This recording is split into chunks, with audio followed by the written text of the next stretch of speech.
dari Pak Burhan. Oh, anak saya Jojo usia 12 tahun. Jojo itu suka sekali bercerita. Tapi kadang penempatan kata-katanya terbalik. Kadang dia bertanya sesuatu yang sudah dia tahu. Dan pemikirannya itu juga sesuai dengan, oh, Mama Jojo. Gini, Bu. Itu gitu. Bergerak. Harus berdasarkan, kalau kita ngaji. Over. Habis itu frase. Nah, frase ini harus dicocokkan dengan gambarnya juga, seperti me dan di. Atau dia kata-katanya terbalik itu seperti apa, Bu? Mamanya Jojo bisa kasih saya contoh? Saya jawab aja ya. Jadi kalau untuk penempatan kata-katanya terbalik itu memang harus dilihatkan secara gambarnya apa. Dan kayak ini, baju merah, bukan merah baju ya. Jadi baju merah. Terus untuk membuat generalisasi, dia lebih tahu kalau merah itu harus di belakang, bendanya di depan. Kita bisa ngomong gelas biru atau gelas merah. Baju merah, sepatu merah. Jadi kalau Ibu ngomong, kasihlah 2 pilihan. Kata yang satu baju, satu nah. Ya. Kalau kamu ngomong terus ada gambarnya baju merah memang. Ayo buat ini apa? Supaya dia enggak ngomong, dia harus menata dulu. Supaya dia ada 2 kata pakai kartu, satunya baju, satunya merah. Dia harus menyusun kata-kata itu yang dengan bagus. Mau merah baju atau baju merah. Nah, seperti itu. Itu digunakan dengan background yang lainnya lagi. Pakai benda yang lain, maksud saya. Pakai warna yang lain. Atau kita juga kalau dia sudah bisa warna, kita coba pakai mungkin baju besar, baju kecil. Tuh.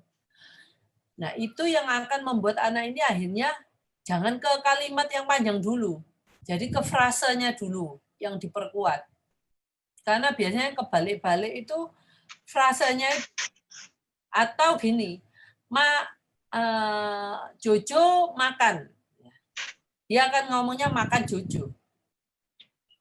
Nah, seperti itu tuh dilatih seperti itu. Jojo makan. Terus Mama makan. Papa makan. Atau mungkin terus kita lihatlah, ambillah bintang film apa yang di sini ada banyak. Mungkin bintang film apa itu, siapa A makan. Jadi dari makan kita ambil kata, kalau minum. Ini Kak gambar minum. Bilang apa? Minum Jojo atau Jojo minum? Nah, kalau dia bisa diajarkan dalam verbal gini, ya Ibu nggak usah susah-susah buat kartu kata. Tapi kalau anaknya belum bisa, ya harus pakai kartu kata. Dan juga harus ada gambarnya yang dimaksud baju besar dan baju tanpa gambar. Saya takutnya enggak berbahasanya simpan. Ya, Ibu. Halo.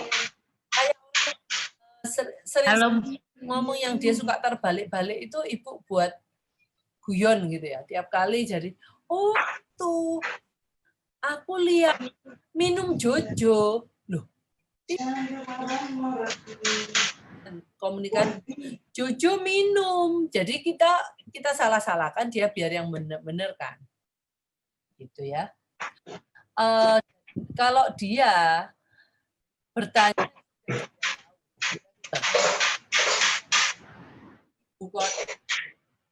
ada kita nggak tahu sebenarnya. Kita lagi, ibu kota Indonesia apa? Ibu tanya dulu, Jojo tahu nggak? Coba Jojo. Ya, dia yang jawab dulu. Kalau dia salah, kalau nanti Jojo salah, Mama beritahu. Tapi kalau Jojo sudah tahu, nggak usah tanya orang lain. Itu caranya dia nyetop. Jadi kalau mamanya dia tanya, dia mau Jojo tahu nggak? Nah, akhirnya kalau mamanya dia ketergantungan harus ditanya baru dia berhenti jawab, ibu pakai satu kartu. Jo tahu jawabannya kalau anaknya. Jadi kalau dia menanyakan sesuatu yang dia sudah tahu, ibu tahu, dia sudah tahu, kasih aja kartu itu tanpa kita ngomong. Nih. Nah, jadi akhirnya kalau Jojo mau tanya, ya baca ini dulu. Kalau jawabannya tahu, Jojo tidak boleh tanya. Nah, itu harus step by step. Kasih pertanyaan itu, Jojo mau bertanya, nah, bertanya apa? Kan tapi kita biasanya tahunya pada waktu dia sudah bertanya. Kalau sudah bertanya, kasihkan kartu itu dan kita enggak usah menjawab. Kalau dia sudah tahu, berarti kan dia enggak boleh tanya lagi. Tapi kita enggak terus-terusan. Akhirnya yang kita nanya-nanya ke dia terus gitu.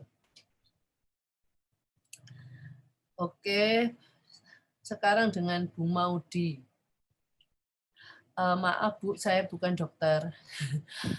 Saya sedang melaksanakan tugas akhir untuk kuliah saya. Saya berencana untuk membuat kampanye untuk autisme remaja karena saya pun juga autisme remaja. Saya ingin bertanya bagaimana seharusnya siswa atau siswi pada usia remaja bersikap dengan autisme. Karena sekarang sayangnya banyak sekali pembulian terhadap. Maksudnya yang Ibu tanyakan adalah bagaimana kita sebagai orang luar bersikap terhadap remaja autisme atau remaja autismenya itu harus bersikap bagaimana? Gini, Ya. pertama, kalau kita mau menghilangkan pembulian, mereka harus tahu sebenarnya apa sih anak-anak autisme itu seperti apa. Dan memang dalam satu kita terus kalau Ibu Bu Maudi ini kakaknya ya. Kalau Ibu Maudi mau membantu, ya kita harus banyak berikan kegiatan supaya masyarakat itu tahu anak autisme itu yang seperti apa. Tetapi memang yang autisme yang sudah bisa sekolah itu pastinya dengan behavior yang bagus kan. Nah, kumpulkan anak-anak yang dengan behavior yang bisa kita perkenalkan ke orang luar untuk mungkin berinteraksi dengan orang-orang di luar. Dengan cara apa? Biasanya orang-orang kan melakukan kegiatan bersama-sama. Mungkin bisa outbound gitu ya. Tetapi dengan satu aturan, mereka yang normal ini nggak boleh ngomong dengan yang normal aja. Terus yang anak-anak yang ABK, mereka dengan yang ABK yang dimana mereka nggak berinteraksi. Jadi buatlah banyak kegiatan, mungkin dengan volunteer, sukarelawan, sukarelawati ya. Tetapi dengan ada persyaratannya, mereka harus juga kalau memang Anda pengen jadi sukarelawan, namanya sukarelawan dan sukarelawati itu tidak terus mereka bisa seenaknya gitu ya. Seenaknya karena saya kan sukarelawan, sukarelawati nggak dibayar. Jadi saya bisa seenaknya untuk bersikap karena merasa tidak dibayar. Nah, itu harus ada yang tegas gitu ya di sana. Untuk menjadi sukarelawan dan sukarelawati masih ada syarat-syarat yang harus dilakukan. Nah, dan juga mungkin nanti ada penghargaan untuk para sukarelawan dan sukarelawati. Nah, itu sesuatu kegiatan yang pasti nanti orang tua juga akan menunjang dari sisi mereka sukarelawan sukarelawati juga menunjang, dan kita buat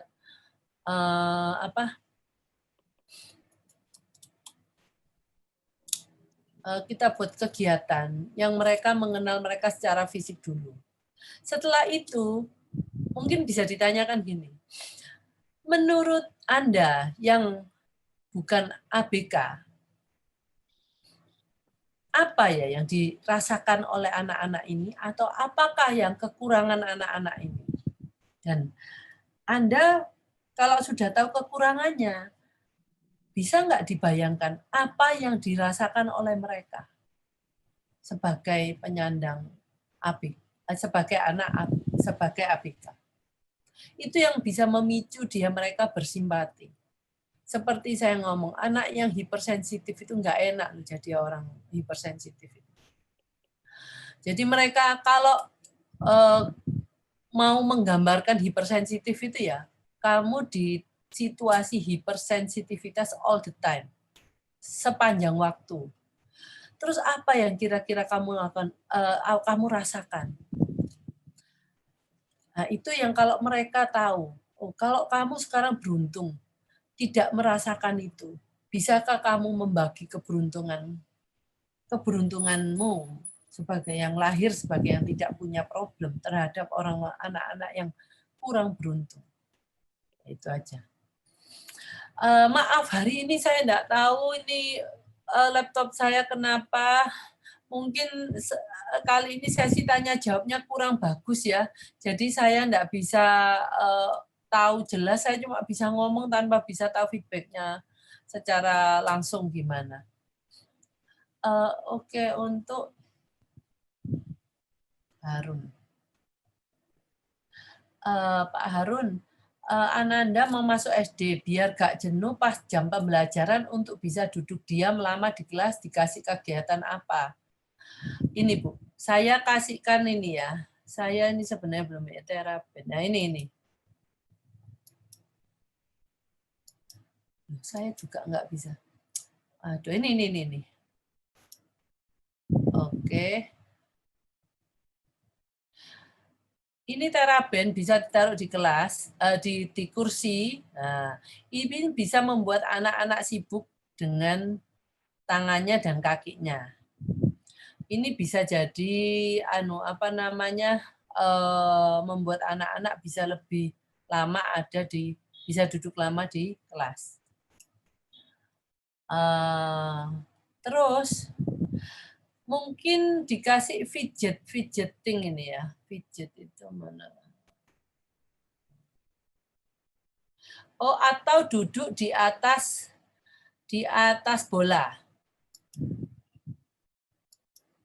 Nah, anak-anak itu kalau duduk di atas bola, ya dia walaupun nggak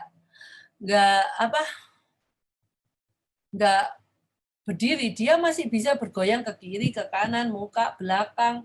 Tapi mereka duduk ini, lihat, ada satu kelas yang mereka semua duduk di atas bola. Nah, kalau yang model ini memang ada tempatnya bolanya ya. Dan tapi di bawah bolanya itu juga dikasihin roda. Jadi dia bisa ke kiri, ke kanan. Mungkin itu bisa jadi masukan dulu. Untuk anak yang kalau memang circle time di atas lantai, ini Billy Busit ini bisa jadi. Nah, Billy Busit ini membuat anak yang kalau kita ajak duduk di lantai itu dia masih bisa bergerak tanpa meninggalkan tempatnya. Mana ya? Itu ya Pak Harun. Oh, ini Harun nama anaknya. Oke. Ya Bapak, ibunya Harun atau bapaknya Harun. Iya.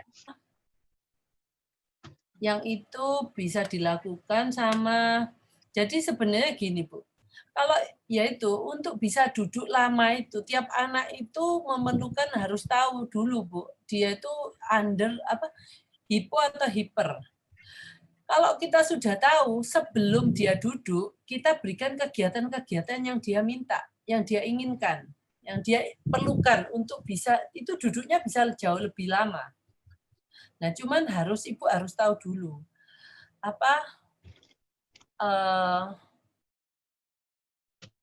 kegiatannya atau ini Bu, pakai fidgeting.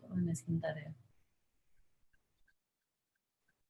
Nah, ini.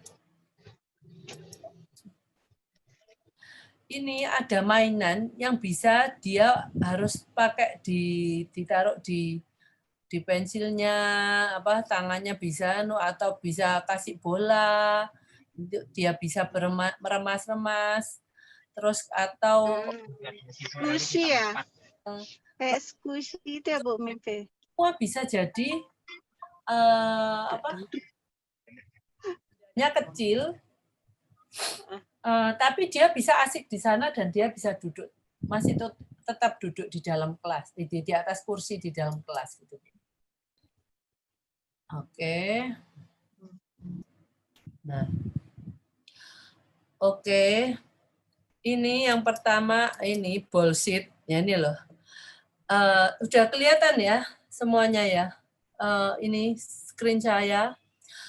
Untuk anak supaya bisa duduk lebih lama, untuk anak yang sebentar-bentar berdiri ya. Dengan duduk di atas bola itu mereka masih bisa punya keleluasaan bergerak. Ya. Terus kalau untuk di bawah di lantai, duduk di lantai, pakai Billy Bullshit ini. Dia masih bisa ke kiri, ke kanan, belakang, ke depan gitu loh, tanpa meninggalkan tempat.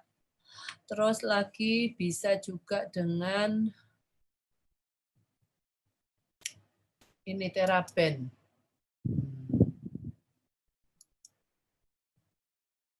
Ini terapen bisa ditaruh di kaki, kursi. Nah, terus ini bisa dibuat seperti ini. Nah, ditarik-tarik dengan tangannya. Nah, membuat anak itu sibuk walaupun dia duduk. Gitu ya. Terus fidget toys ini adalah benda-benda yang bisa dipegang.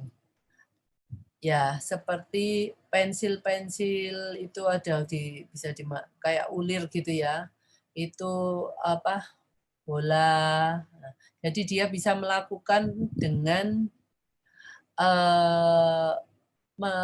menstimulasi tangannya, ada kerjaannya walaupun dia dalam posisi duduk. Gitu. Terus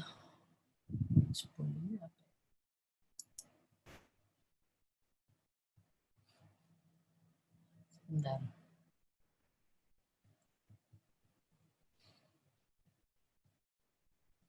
Nah, itu dulu, Pak. Mungkin itu bisa dilakukan, tapi dengan Harun saya kalau Bapak atau Ibu harus tahu mengenai itunya dulu ya.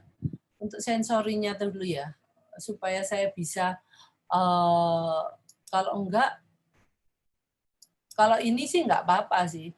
Kalau dia mau, asalkan tadi tidak mengacu kepada yang nomor 1 itu, kalau untuk kegiatan sensori, ini jangan pernah memaksakan. Kalau nanti anak nggak mau, berarti dia nggak cocok dengan kebutuhannya dia. Ya, jangan dipaksakan. Terus, oke, selamat sore. Maaf dengan semua kesulitan atau hambatan untuk kali ini. Sampai ketemu 2 minggu yang akan datang. Terima kasih. Selamat